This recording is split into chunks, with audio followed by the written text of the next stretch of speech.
Sleeping Stories, The White Lady of Burger King, Horror Story Animated R, Paranormal Encounters, Reddit credit, use Seaman 710.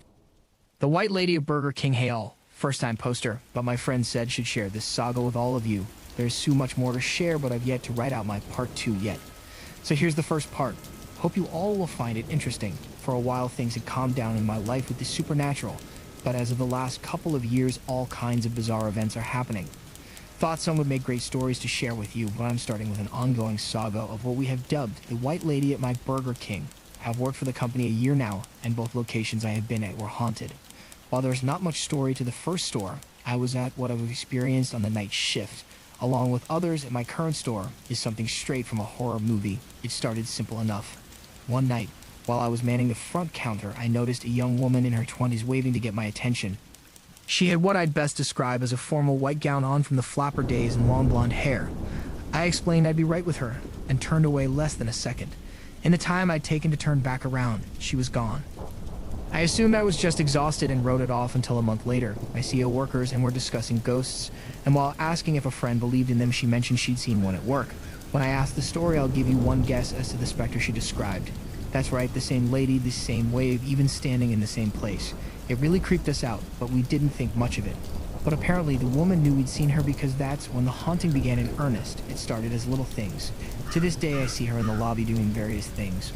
Whether it be waving me down again, sitting in a booth staring out the window, or dancing as if she's at the most elegant one-person ball I had seen. Other people claim to see her too, including one employee who I'd never seen so spooked in my life. And however, she seemed to keep to herself, so we let her be. About a month after her frequent appearances, however, things started to become less Casper and more Poltergeist-R. One night, after I had clocked out and went home, one of my employees was waiting for a ride and swore to me as she was walking around. Something followed her, loud, heavy footsteps that she said made her blood run cold.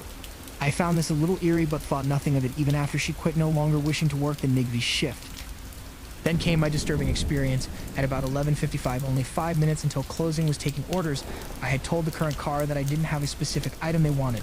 What I was greeted by was the most blood-curdling scream I have ever heard in my life, like the sound of a woman in a horror movie just moments before being taken out by some man in a mask. Threw off my headset, thinking it was just someone in the car, and as the car, who didn't want the food, drove off, I noticed distinctly that there was only one passenger in the car, a man. Understandably, I was visibly shaken, and thank God that never got another car before I was able to take it off in a night. After that, her appearances became far more frequent. My G was skeptical, but becoming less so with every team member that seemed to come forward having heard a strange sound or seemingly seen someone who just wasn't there. Fast forward to last night. We had already closed the dinning room for the night and was cleaning when clear as day I heard her for the first time. "Excuse me, sir," came a woman's loud voice. I turned around, but though there were two women there, both were on their phones and finishing their meals. Neither had any idea what was talking. Then tonight came what I call the escalation. I came into work to my GM telling me, "Okay, I believe you about your ghost."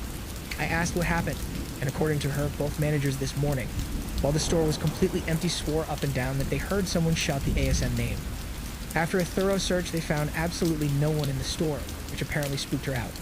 She had previously written it off, having worked the night shift and not seen a thing. And tonight, as we were doing our usual work, my co-worker turned to me and asked if I could hear someone crying. At first, I was too busy to notice, but before long, I heard Rose sobbing again, a woman's. Stood there dumbstruck and asked another CO worker who heard the same thing. Our only female CO worker there was standing right beside me, straight-faced and handing out food in the drive-thru. It continued for a good 5 minutes. Supposedly, our Burger King is built near what was once an old cemetery, if my older co-worker is to be believed, but honestly none of us know where to begin to figure out who the White Lady is, and most are too afraid of finding out to call up a paranormal team. Only hope she is as friendly as she first appeared and her creepier interactions are indeed harmless. Message from the author. I'll be sure to update with a part 2 or more if and when things continue to get strange. After this, things have indeed become much stranger and scarier. When I check back in, you'll hear more of the 4 mysterious ghosts we now share a night shift with.